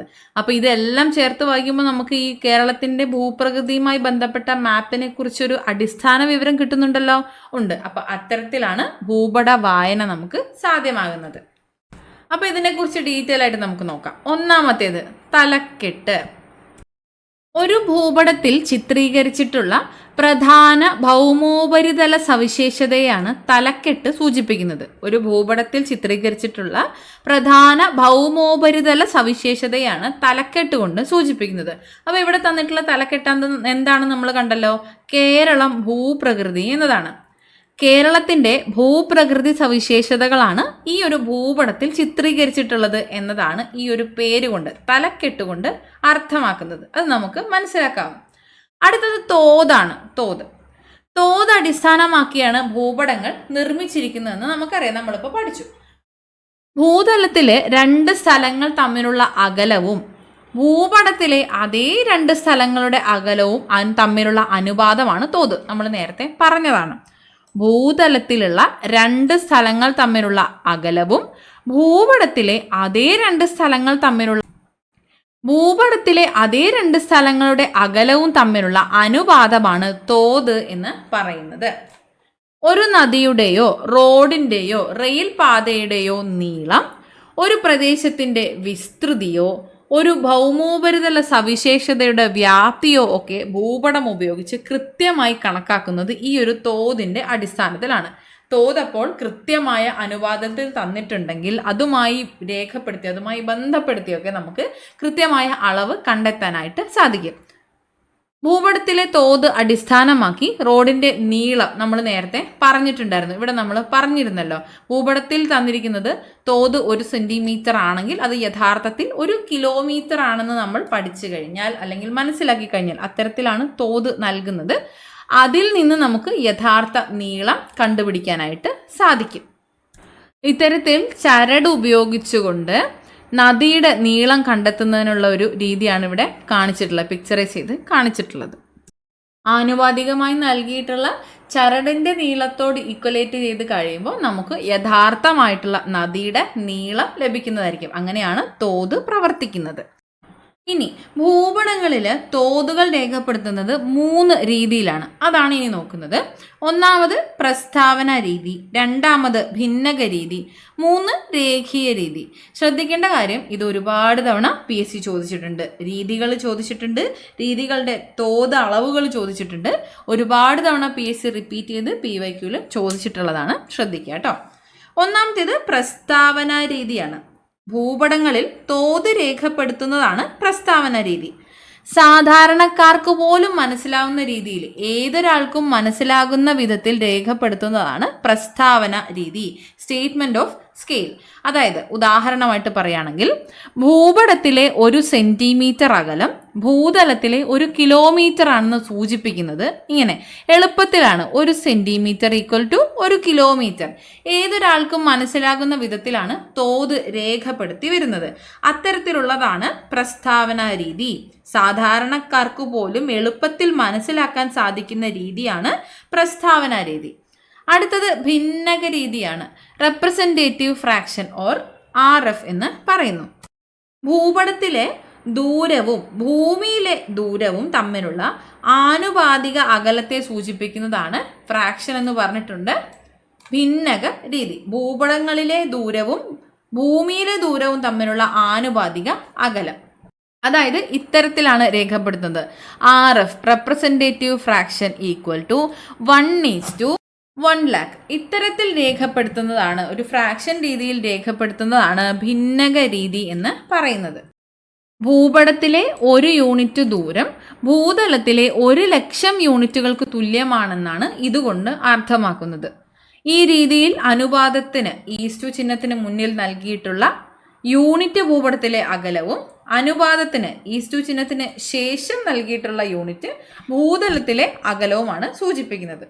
ഇവിടെ ഭൂതലത്തിലും ഭൂപടത്തിലുമുള്ള അകലം ഒരേ ഏകകത്തിലാണ് സൂചിപ്പിച്ചിട്ടുള്ളത്. ഭൂതലത്തിലും ഭൂപടത്തിലുമുള്ള അകലം ഒരേ ഏകകത്തിലാണ് സൂചിപ്പിച്ചിട്ടുള്ളത്. ഉദാഹരണമായിട്ട് ഇവിടെ അകലം സൂചിപ്പിക്കുന്നതിനായി സെന്റിമീറ്റർ എന്ന ഏകകമാണ് ഉപയോഗിക്കുന്നത്. അപ്പോൾ ഭിന്നക രീതിയിലുള്ള തോത് അർത്ഥമാക്കുന്നത് ഭൂപടത്തിലെ 1 യൂണിറ്റ് അകലം, അതായത് 1 സെന്റിമീറ്റർ ഭൂതലത്തിലെ 1,00,000 സെന്റിമീറ്റർ അകലത്തെയാണ് സൂചിപ്പിക്കുന്നത്.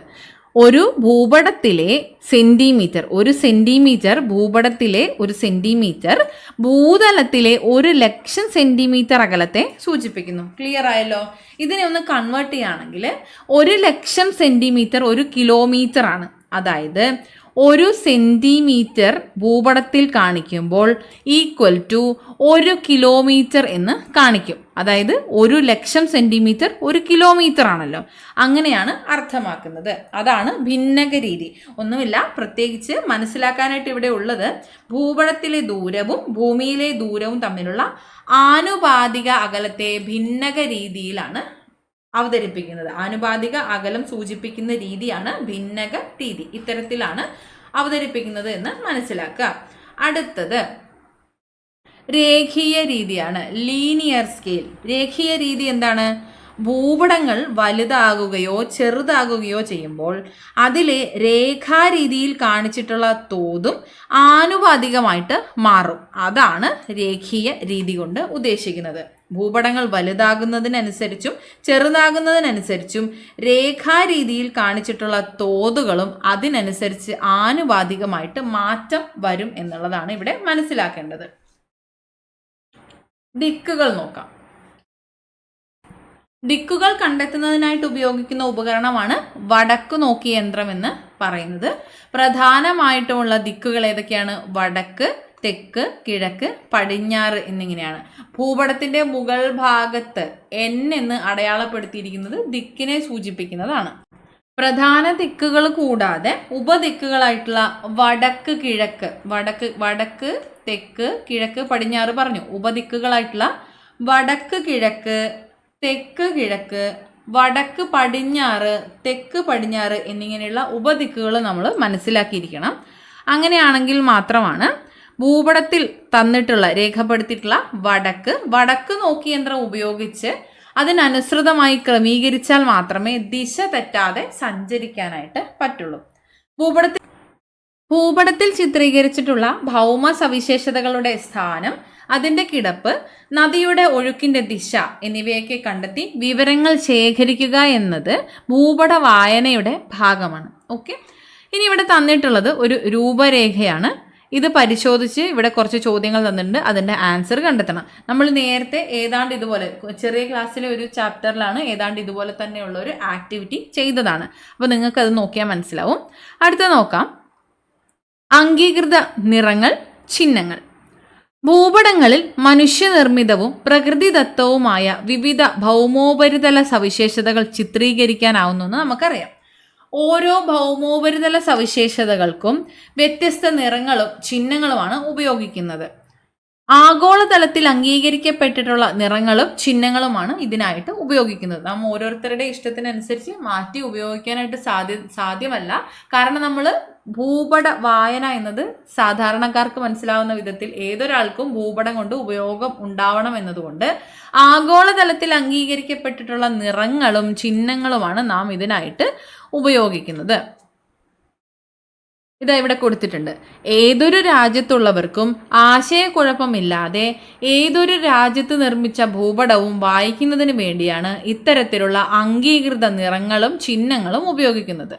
ഏതൊരു രാജ്യത്തുള്ളവർക്കും ആശയക്കുഴപ്പമില്ലാതെ ഏതൊരു രാജ്യത്ത് നിർമ്മിച്ച ഭൂപടവും വായിക്കുന്നതിന് വേണ്ടിയാണ് ഇത്തരത്തിലുള്ള അംഗീകൃത നിറങ്ങളും ചിഹ്നങ്ങളും ഉപയോഗിക്കുന്നത്.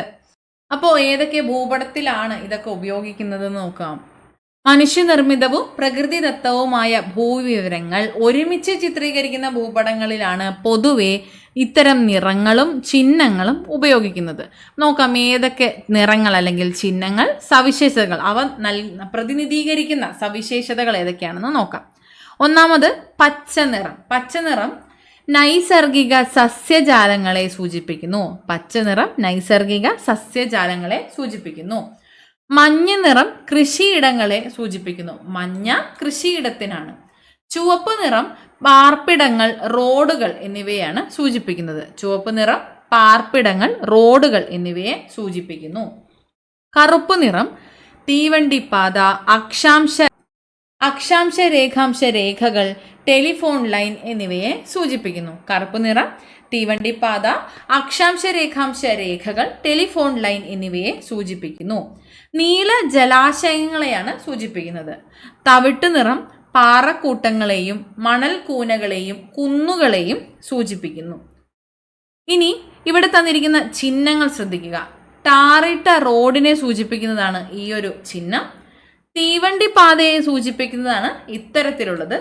അരുവിയെ സൂചിപ്പിക്കുന്നതാണ് അടുത്തത്. നദിയെ സൂചിപ്പിക്കുന്നതാണ് പിന്നീട് തന്നിട്ടുള്ളത്. ഒരു കുരിശും അതുമായി ബന്ധപ്പെട്ട ഒരു രൂപവും തന്നിട്ടുള്ളതാണ് ക്രിസ്ത്യൻ പള്ളിയെ സൂചിപ്പിക്കുന്ന ചിഹ്നം. അടുത്തത് ക്ഷേത്രത്തെ സൂചിപ്പിക്കുന്നു. പിന്നീട് മുസ്ലിം പള്ളിയെ സൂചിപ്പിക്കുന്നു. പാർപ്പിടങ്ങളെ സൂചിപ്പിക്കുന്നതിനുള്ള ചിഹ്നമാണ് ഇത്. PO എന്ന് നൽകിയിട്ടുള്ള ചിഹ്നം പോസ്റ്റ് ഓഫീസിനെയാണ് സൂചിപ്പിക്കുന്നത്. നീല നിറത്തിലുള്ളൊരു വൃത്തം സൂചിപ്പിക്കുന്നത് കിണറിനെയാണ്. നീല നിറം സൂചിപ്പിക്കുന്നത് ജലാശയത്തെയാണ്. നീല നിറത്തിലുള്ള വൃത്തം കിണറിനെ സൂചിപ്പിക്കുന്നു. നീല നിറത്തിലുള്ളൊരു മേഘസദൃശ്യമായിട്ടുള്ള ഒരു ചിഹ്നം സൂചിപ്പിക്കുന്നത് കുളത്തിനെയാണ്. നീല നിറത്തിലുള്ള ത്രികോണം കുഴൽ കിണറിനെയും സൂചിപ്പിക്കുന്നു. പിന്നീട് ഇവിടെ നോക്കേണ്ടത് ഇത്തരത്തിൽ നൽകിയിട്ടുള്ള ഒരു ആകൃതിയുണ്ട്. കോട്ടയെയാണ് സൂചിപ്പിക്കുന്നത്. പിന്നീട് ഇവിടെ ബ്രോഡറായിട്ട് വന്ന് നാരോവറായി പോകുന്ന തരത്തിൽ സൂചിപ്പിക്കുന്നത് പാലമാണ് കേട്ടോ. പാലത്തെ സൂചിപ്പിക്കുന്ന ചിഹ്നമാണ് ഇത്. ശ്മശാനത്തെ സൂചിപ്പിക്കുന്നു. കല്ലറ സമാനമായിട്ടുള്ള ഒരു ആകൃതി തോന്നിപ്പിക്കുക വിധത്തിലുള്ള ഒരു ചിഹ്നമാണ് ശ്മശാനത്തെ സൂചിപ്പിക്കുന്നു. അപ്പോൾ ഈ ചിഹ്നങ്ങളും നിറങ്ങളും അവയുടെ സവിശേഷതകളും നമ്മളൊന്ന് മനസ്സിലാക്കി വെക്കണം. PSC ചോദിക്കാം.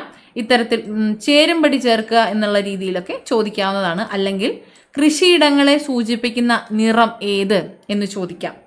അപ്പോൾ അത്തരത്തിൽ ചോദിക്കുമ്പോൾ നമുക്ക് കൺഫ്യൂഷൻ ഉണ്ടാവാൻ പാടില്ല. ചിഹ്നങ്ങൾ അങ്ങനെ എടുത്ത് ചോദിക്കാൻ സാധ്യതയില്ലെങ്കിലും നിറങ്ങൾ നിങ്ങൾ കൃത്യമായിട്ട് പഠിച്ച് വെക്കണം. ഓക്കെ,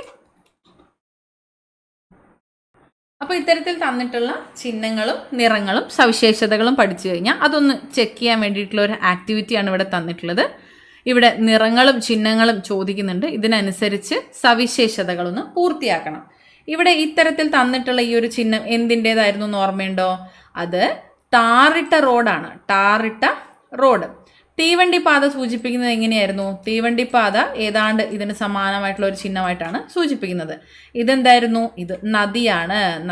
നദിയാണ്.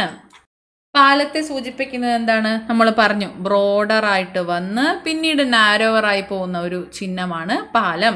കോട്ടയെ സൂചിപ്പിക്കുന്നത് കോട്ട പോലെ തോന്നിപ്പിക്കത്തക്ക വിധത്തിലുള്ള ഒരു ആകൃതിയാണെന്ന് നമ്മൾ പറഞ്ഞു, 4 എണ്ണമായിട്ട് വരുന്നത്. ഓക്കെ, ഇതാണ് കോട്ട. നീല നിറത്തിലുള്ള ത്രികോണം എന്തിനെ സൂചിപ്പിക്കുന്നു? കുഴൽ കിണറിനെ സൂചിപ്പിക്കുന്നു. ശ്മശാനത്തെ സൂചിപ്പിക്കുന്നത് എന്താണ്? കല്ലറയ്ക്ക് സമാനമായി തോന്നത്തക്ക വിധത്തിലുള്ള ഒരു ചിഹ്നമാണ് ശ്മശാനം. കുളത്തെ സൂചിപ്പിക്കുന്നത് മേഘസദൃശ്യമായ നീല നിറത്തിലുള്ള ഒരു ചിഹ്നം. ഓക്കെ, അതാണ് കുളത്തെ സൂചിപ്പിക്കുന്നത്. കറക്റ്റ് അല്ലേ? നോക്കിക്കേ, ശ്മശാനത്തിന്റെ ചിഹ്നം ഇതാണ്. കുഴൽ കിണർ നീല ത്രികോണമാണ്. കുളം മേഘസദൃശ്യമായ നീല നിറത്തിലുള്ള ആകൃതി. പാലം എന്താണ്? ബ്രോഡറായി വന്ന് നാരോവറായി പോകുന്നു. കോട്ടയ്ക്ക് സമാനമായിട്ടുള്ള ചിഹ്നം ഇതാണ്. PS എന്നാൽ പോലീസ് സ്റ്റേഷനാണ്. നമ്മൾ നേരത്തെ ഇത് പറഞ്ഞിട്ടില്ല തോന്നുന്നു അല്ലേ? PS എന്നാൽ പോലീസ് സ്റ്റേഷനാണ്. കിണർ നീല നിറത്തിലുള്ള വൃത്തമാണ്. PO പോസ്റ്റ് ഓഫീസാണ്. ബാക്കി നിങ്ങൾക്ക് ഏകദേശം ഒരു ഐഡിയ കിട്ടിയിട്ടുണ്ടാവും. പച്ച നിറത്തിലുള്ളത് നൈസർഗിക സസ്യജാലങ്ങൾ, മഞ്ഞ കൃഷിയിടങ്ങൾ, ചുവപ്പ് പാർപ്പിടങ്ങൾ, റോഡുകൾ, കറുപ്പ് നിറം തീവണ്ടിപ്പാത, അക്ഷാംശ രേഖാംശ രേഖകൾ, ടെലിഫോൺ ലൈൻ, നീല നിറം ജലാശയങ്ങൾ, തവിട്ട് പാറക്കൂട്ടങ്ങൾ, മണൽ കൂനകൾ, കുന്നുകൾ. ഓക്കെ, ഇനി സൂചിക. ഒരു സൂചികയുടെ ആവശ്യകത, സൂചികയുടെ പ്രാധാന്യം നമ്മളിപ്പോൾ മനസ്സിലാക്കി. ഭൂപട വായനയ്ക്ക് അനിവാര്യമായ ഒരു ഘടകമാണ് സൂചിക എന്ന് പറയുന്നത്. ഭൂപടത്തിലെ നിറങ്ങൾ, ചിഹ്നങ്ങൾ, അടയാളങ്ങൾ തുടങ്ങിയവ ഓരോന്നും എന്തിനെയാണ് സൂചിപ്പിക്കുന്നത് എന്ന് നമ്മൾ മനസ്സിലാക്കുന്നത് സൂചികയിലൂടെയാണ്. അതായത് പ്രധാനമായും സൂചിക നൽകുന്നതിലൂടെയാണ് നമ്മൾ ഭൂപടത്തിൻ്റെ ഒരു ആശയം അല്ലെങ്കിൽ സാരാംശം മനസ്സിലാക്കി എടുക്കുന്നത്. ഭൂപട വായനയ്ക്ക് അനിവാര്യമായ ഒരു ഘടകമാണ് സൂചിക. അടുത്തത് അക്ഷാംശ രേഖാംശ രേഖകളാണ്. അക്ഷാംശ രേഖകളും രേഖാംശ രേഖകളും. നമ്മൾ നേരത്തെ അക്ഷാംശ രേഖാംശ രേഖകളെ കുറിച്ചുള്ള വിവരങ്ങൾ ചെറിയ ക്ലാസ്സുകളിലും അല്ലാതെയൊക്കെ പഠിച്ചിട്ടുള്ളതാണ്. നോക്കാം. ഭൂമിയിലെ ഓരോ പ്രദേശത്തിൻ്റെയും ഭൗമോപരിതല സവിശേഷതകളുമൊക്കെ സ്ഥാനം കൃത്യമായി മനസ്സിലാക്കുന്നതിനും തിരിച്ചറിയുന്നതിനും വിവരങ്ങൾ ശേഖരിക്കുന്നതിനും അക്ഷാംശ രേഖാംശ രേഖകൾ അനിവാര്യമാണ്.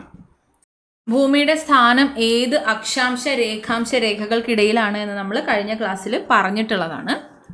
ഭൂപടങ്ങളിൽ നിന്നും ഭൗമോപരിതല സവിശേഷതകളെ പറ്റിയുള്ള വിവരങ്ങൾ വായിച്ചെടുക്കുന്നത് എങ്ങനെയാണെന്ന് നമ്മൾ നേരത്തെ കണ്ടതാണ്. അവ ശേഖരിക്കാനും സൂക്ഷിച്ചു വെക്കാനും അപഗ്രഥിക്കുവാനും പ്രയോജനപ്പെടുത്തുവാനും ഇന്ന് നിരവധി നൂതന സാങ്കേതിക വിദ്യകൾ നിലവിലുണ്ട്. ശാസ്ത്ര സാങ്കേതിക വിദ്യയിലുണ്ടായ പുരോഗതി ഭൗമോപരിതല സവിശേഷതകളുടെ വിവരശേഖരണം, വിശകലനം, അവതരണം, ചിത്രീകരണം, ഭൂപട നിർമ്മാണം തുടങ്ങിയവയിൽ അഭൂതപൂർവമായ മാറ്റങ്ങൾക്ക് വഴിയൊരുക്കി. ഇത്തരം നൂതന സങ്കേതങ്ങൾ ഏതെല്ലാമാണെന്നാണ് ഇനി നമ്മൾ പറയാൻ പോകുന്നത്. അതായത് മാപ്പുകളിൽ നിന്ന് നമുക്ക് ലഭിച്ച വിവരങ്ങൾ ശേഖരിക്കാനും സൂക്ഷിച്ചു വെക്കാനും അവ അപഗ്രഥനം ചെയ്യാനും ശേഖരിച്ചു വെച്ചവ പ്രയോജനപ്പെടുത്തുന്നതിനും ഇന്ന് നിരവധി നൂതന സാങ്കേതിക വിദ്യകൾ നിലവിലുണ്ട്. ഇത്തരത്തിലുള്ള സാങ്കേതിക വിദ്യയിലുണ്ടായ പുരോഗതി ഭൗമോപരിതലത്തിലെ സവിശേഷതകളുടെ വിവരശേഖരണം, വിശകലനം, അവതരണം, അവയുടെ എല്ലാം ചിത്രീകരണം, ഇതിലൂടെ ഭൂപട നിർമ്മാണം എന്നിവയ്ക്കൊക്കെ അഭൂതപൂർവമായ മാറ്റങ്ങൾ കൊണ്ടുവരികയാണ് ചെയ്തത്. അവ എന്തൊക്കെയാണെന്നാണ് ഇനി നമ്മൾ പറയുന്നത്. ഇവിടെ ഒരു കുട്ടി നൽകിയിട്ടുള്ള ഒരു യാത്രാ വിവരണത്തിൻ്റെ ഭാഗമാണ് കൊടുത്തിട്ടുള്ളത്. അത് നോക്കാം. ദൂരെ ഉയർന്ന് നിരനിരയായി കാണുന്ന കുന്നുകൾ, വെള്ളിനൂൽ പോലെ താഴേക്കൊഴുകുന്ന അരുവികൾ, കുന്നുകൾക്കിടയിലെ ചോലവനങ്ങൾ, എഴുന്നു നിൽക്കുന്ന കരിമ്പാറക്കൂട്ടങ്ങൾ, എത്ര നേരം നോക്കി നിന്നാലും മതിവരാത്തത്ര മനോഹരമായ കാഴ്ച. ക്യാമറ ഉപയോഗിച്ച് പ്രദേശങ്ങളുടെ ചിത്രങ്ങൾ പകർത്തി അവ നിരീക്ഷിച്ചുള്ള വിവരങ്ങൾ കൂടി ഉൾപ്പെടുത്തിയതാണ് ഇവിടെ യാത്രാക്കുറിപ്പിൽ ഉൾപ്പെടുത്തി തയ്യാറാക്കിയിട്ടുള്ളത്. അപ്പോൾ ഏത് സാങ്കേതിക വിദ്യ ഉപയോഗിച്ചാണ് ഇത്തരത്തിൽ ഒരു യാത്രാ വിവരണം തയ്യാറാക്കിയിട്ടുള്ളത്? ഇതൊരു വിദൂര സംവേദന രീതിയാണ്. അപ്പോൾ എന്താണ് വിദൂര സംവേദനം? റിമോട്ട് സെൻസിങ് എന്താണെന്നാണ് ഇനി പറയുന്നത്. വിദൂര സംവേദനം വളരെ പ്രധാനപ്പെട്ട ഒരു ടോപ്പിക്കാണ്. PSCയുടെ ഒരു ഫേവറേറ്റ് ഏരിയ ആണ്.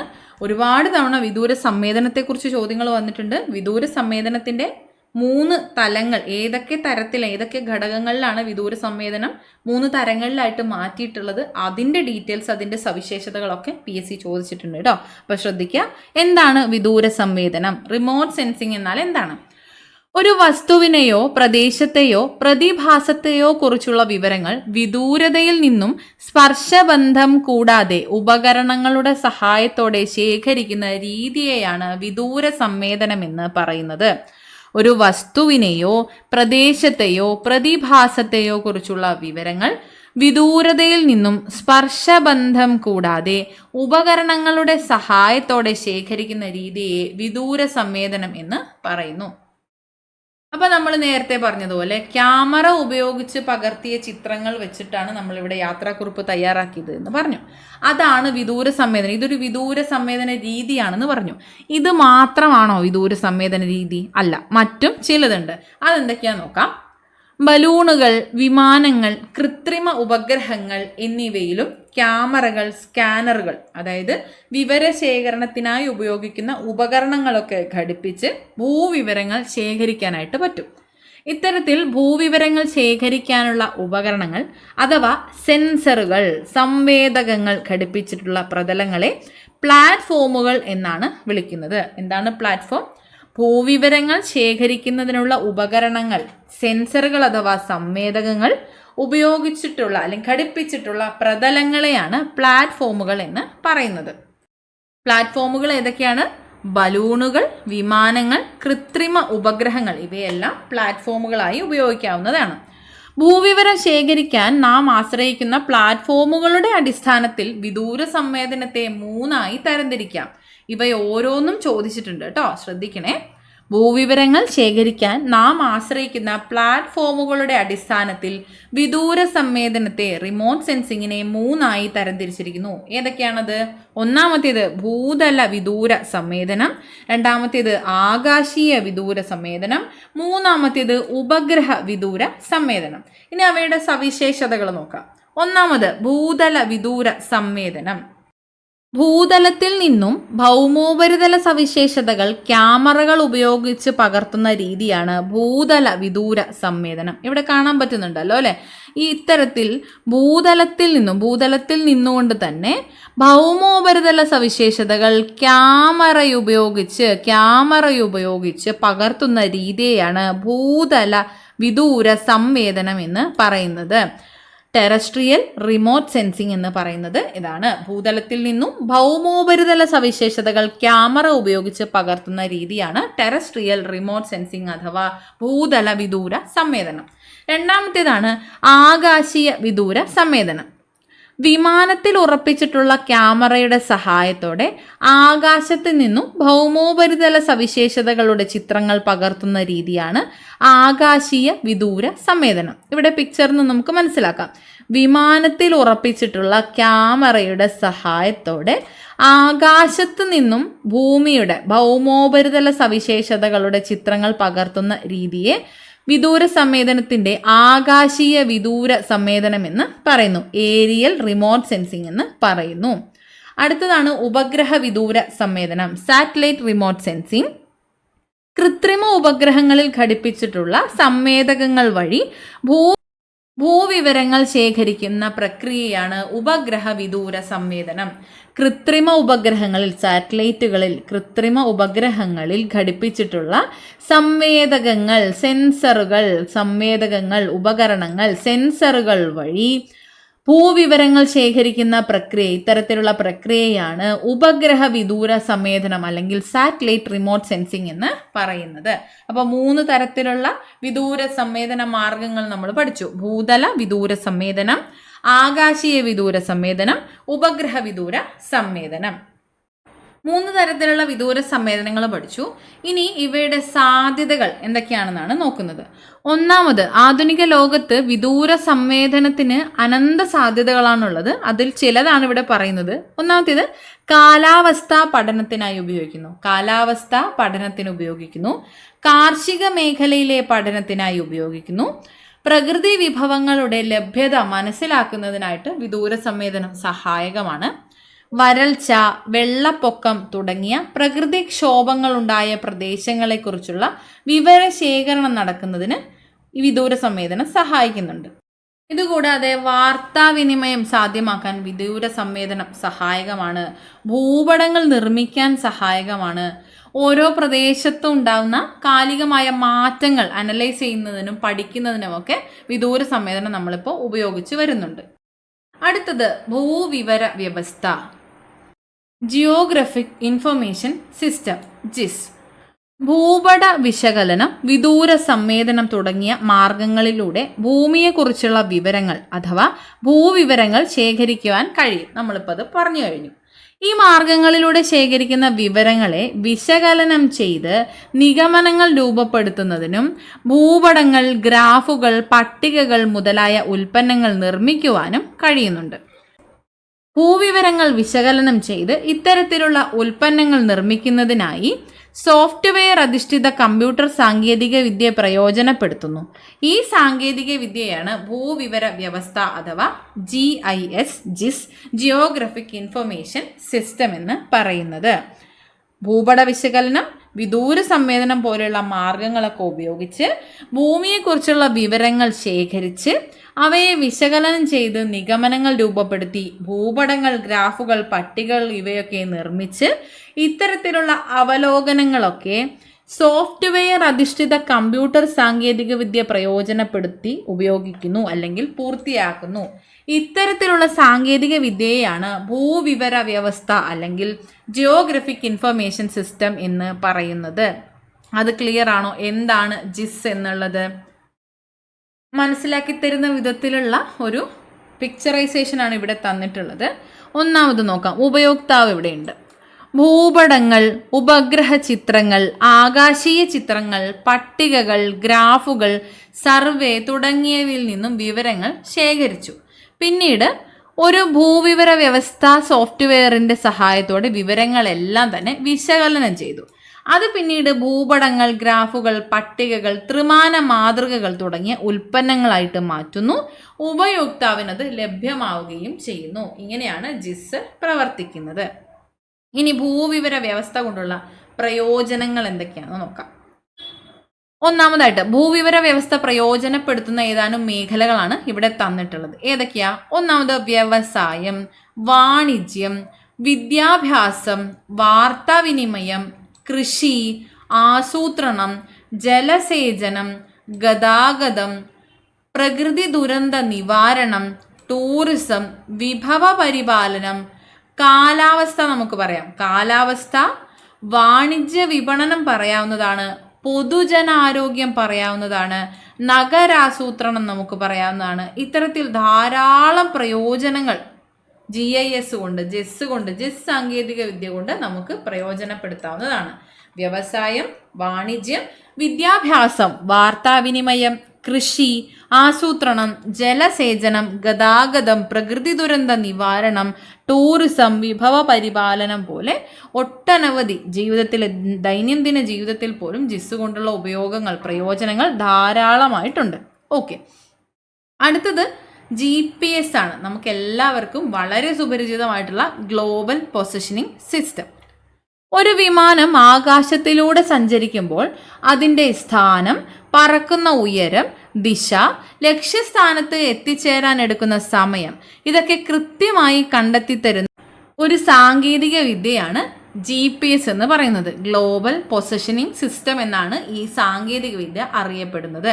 ഒരു വിമാനം ആകാശത്തിലൂടെ സഞ്ചരിക്കുമ്പോൾ അതിൻ്റെ സ്ഥാനം, പറക്കുന്ന ഉയരം, ദിശ, ലക്ഷ്യസ്ഥാനത്ത് എത്തിച്ചേരാൻ എടുക്കുന്ന സമയം ഇതൊക്കെ കൃത്യമായിട്ട് GPS നമുക്ക് പറഞ്ഞു തരുന്നുണ്ട്. ഗ്ലോബൽ പൊസിഷനിങ് സിസ്റ്റം നമ്മൾ മാപ്പിട്ട് ഓരോ സ്ഥലങ്ങളിലേക്കൊക്കെ പോകുമ്പോൾ കൃത്യമായിട്ട് നമുക്ക് മനസ്സിലാക്കാൻ കഴിയുന്നില്ലേ? അതിനെക്കുറിച്ചാണ് പറഞ്ഞത്. അത്രയധികം സവിശേഷതകളുള്ള ഒരു സാങ്കേതിക വിദ്യയാണ് GPS.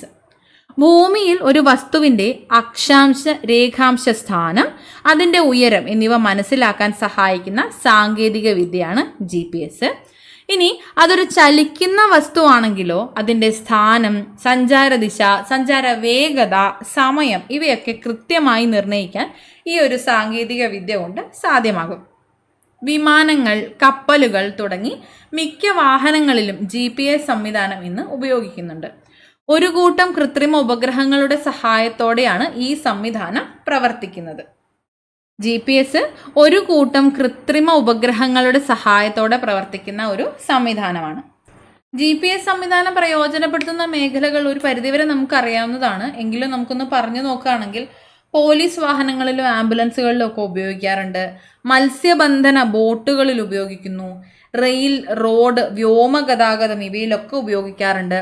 ഡിസാസ്റ്റർ മാനേജ്മെൻറ്റ്, അതായത് വൈദ്യുതി, വാർത്താവിനിമയ സംവിധാനങ്ങൾ പാടെ തകർന്ന പ്രദേശത്ത് അടിയന്തര സഹായം നൽകാനൊക്കെ GPS സംവിധാനം ഉപയോഗപ്പെടുത്താറുണ്ട്. പിന്നെ വിദ്യാഭ്യാസ മേഖലയിൽ ഉപയോഗപ്പെടുത്തുന്നുണ്ട്. അതായത് വിവരശേഖരണത്തിനും അവയുടെ പഠനത്തിനുമൊക്കെ ആയിട്ട് GPS ഉപയോഗിച്ച് വരാറുണ്ട്. പരിസ്ഥിതി സംരക്ഷണത്തിന്, അതായത് നമ്മൾ പറയുമ്പോൾ വംശനാശം സംഭവിച്ചു കൊണ്ടിരിക്കുന്ന വന്യജീവികൾക്ക് GPS ഘടിപ്പിച്ചുകൊണ്ട് പരിസ്ഥിതി സംരക്ഷണത്തിനും ഇപ്പോൾ GPS ഉപയോഗിച്ചു വരുന്നു. അപ്പോൾ അത്തരത്തിൽ GPS-ൻ്റെ ഒരു പ്രയോജനപ്പെടുത്തുന്ന മേഖലകൾ എന്ന് പറയുന്നത് അതിവിപുലമായിട്ടുള്ളതാണ്. ഇവിടെ തന്നിട്ടുള്ള ഒരു കുറിപ്പ് നോക്കാം. ഇന്ത്യയിൽ ISRO വികസിപ്പിച്ചെടുത്ത ഭൂപട നിർമ്മാണ സംവിധാനമാണ് ഭുവൻ എന്നത്. ഇന്ത്യയിൽ ISRO വികസിപ്പിച്ചെടുത്ത ഭൂപട നിർമ്മാണ സംവിധാനമാണ് ഭുവൻ. GIS, വിദൂര സംവേദനം എന്നിവയുടെ പരമാവധി സാധ്യതകൾ ഉപയോഗപ്പെടുത്തിയിട്ടുള്ള ഒരു സംവിധാനമാണ് ഭുവൻ എന്ന് പറയുന്നത്. ഇന്ത്യയിൽ ISRO വികസിപ്പിച്ചെടുത്ത ഭൂപട നിർമ്മാണ സംവിധാനമാണ് ഭുവൻ എന്നത്. GIS-ൻ്റെയും വിദൂര സംവേദനത്തിൻ്റെയും ഒക്കെ പരമാവധി സാധ്യതകൾ ഉപയോഗിച്ചുകൊണ്ടുള്ള ഒരു സംവിധാനമാണ്, വിവര സാങ്കേതിക വിദ്യയാണ് ഭുവൻ എന്ന് പറയുന്നത്. വിദൂര സംവേദനം, ഭൂവിവര വ്യവസ്ഥ, GPS എന്നീ നൂതന സങ്കേതങ്ങളുടെ സാധ്യതകൾ രാഷ്ട്ര നിർമ്മാണത്തിനും രാജ്യപുരോഗതിക്കുമായി പ്രയോജനപ്പെടുത്തുമ്പോഴാണ് മനുഷ്യജീവിതം കൂടുതൽ മെച്ചപ്പെടുന്നതും അർത്ഥപൂർണമാകുന്നതും. നാം ആർജിക്കുന്ന ശാസ്ത്ര പുരോഗതിയും ശാസ്ത്രബോധവും നമുക്ക് നാടിൻ്റെ നന്മയ്ക്കായി പ്രയോജനപ്പെടുത്താം. ഓക്കെ, നമ്മളിവിടെ ഇപ്പോൾ പറഞ്ഞൊരു പോയിന്റ് ഒന്ന് ശ്രദ്ധിക്കണം കേട്ടോ. ഇന്ത്യയിൽ ISRO വികസിപ്പിച്ചെടുത്ത ഭൂപട നിർമ്മാണ സംവിധാനമാണ് ഭുവൻ. പിന്നെ നമ്മളിവിടെ പറഞ്ഞു GPS സംവിധാനത്തെക്കുറിച്ച്. ഇതുപോലെ ഇന്ത്യയിലൊരു ഉപഗ്രഹാധിഷ്ഠിത ഗതി നിർണയ സംവിധാനമുണ്ട്. അതെന്താണെന്നറിയാമോ? അതാണ് IRNSS, നാവിക് എന്ന് പറയുന്നത്. IRNSS ക്ലിയർ ആയാലും എഴുതിയത് നോക്കണ്ട. IRNSS ആണ് നാവിക് എന്ന് പറയുന്നു. Indian regional navigation satellite system, അതാണ് IRNSS, Indian regional navigation satellite system. GPS-ന് സമാനമായിട്ട് ഇന്ത്യ സ്വന്തമായി വികസിപ്പിച്ച ഉപഗ്രഹാധിഷ്ഠിത ഗതി നിർണയ സംവിധാനമാണ് IRNSS. ഇന്ത്യക്ക് പുറമെ പാകിസ്ഥാൻ, ചൈന, ഇന്ത്യൻ മഹാസമുദ്രം ഉൾപ്പെടെ 1500 കിലോമീറ്റർ ചുറ്റളവ് ഇതിൻ്റെ പരിധിയിൽ വരുന്നതാണ്. 1500 കിലോമീറ്റർ ചുറ്റളവിലാണ് IRNSS പ്രവർത്തിക്കുന്നത്.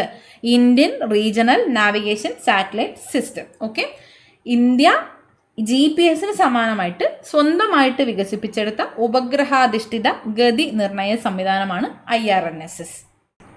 അപ്പോൾ ഇത്രയും വിവരങ്ങളാണ് ഈ ഒരു ചാപ്റ്ററിൽ നിന്ന് നമുക്ക് പഠിക്കാനായിട്ടുള്ളത്. ഒരുപാട് കുഞ്ഞു കുഞ്ഞു പോയിന്റ്സ് ഉൾപ്പെടുന്ന ഒരു ചാപ്റ്ററാണ്. PYQ ധാരാളമായി ചോദിച്ചിട്ടുള്ള ഒരു ചാപ്റ്ററാണ്. പ്രധാനമായിട്ടും ഈ ഒരു വിദൂര സംവേദനത്തിൻ്റെ ഡീറ്റെയിൽസ് കേട്ടോ. ഇത് ഒരുപാട് തവണ PSC ചോദിച്ചിട്ടുണ്ട്. ഇപ്പം നമുക്ക് നോക്കുമ്പോൾ കുറച്ച് എളുപ്പമായിട്ട് തോന്നുമെങ്കിലും ക്വസ്റ്റ്യൻ പേപ്പറൊക്കെ ഒന്ന് റെഫർ ചെയ്യുന്ന സമയത്ത് കൺഫ്യൂഷൻ ആവാനുള്ള സാധ്യതയുണ്ട്. അപ്പോൾ അതുകൊണ്ട് തന്നെ കൺസെപ്ച്വൽ ക്ലാരിറ്റി കൃത്യമായി വരുത്തുക കേട്ടോ. അപ്പോൾ ക്വസ്റ്റ്യൻസ് കുറച്ചുകൂടെ നിങ്ങൾക്ക് എളുപ്പമായിട്ട് മനസ്സിലാക്കി പഠിക്കുമ്പോൾ ക്വസ്റ്റ്യൻസ് സോൾവ് ചെയ്യാൻ പെട്ടെന്ന് പറ്റും. അപ്പോൾ ഇത് ഒരുപാട് PYQ വന്നൊരു ചാപ്റ്ററാണ് നമ്മൾ പറഞ്ഞു. അതുകൊണ്ട് തന്നെ നന്നായി പഠിച്ച് നന്നായിട്ട് റിവൈസ് ചെയ്യുക. പഠിക്കുമ്പോൾ എല്ലാം മനസ്സിലാക്കി പഠിക്കാനായിട്ട് ശ്രദ്ധിക്കുക കേട്ടോ. അപ്പോൾ ഇത്രയേ ഉള്ളൂ. എല്ലാവർക്കും മനസ്സിലായി എന്ന് വിശ്വസിക്കുന്നു. Thank you so much.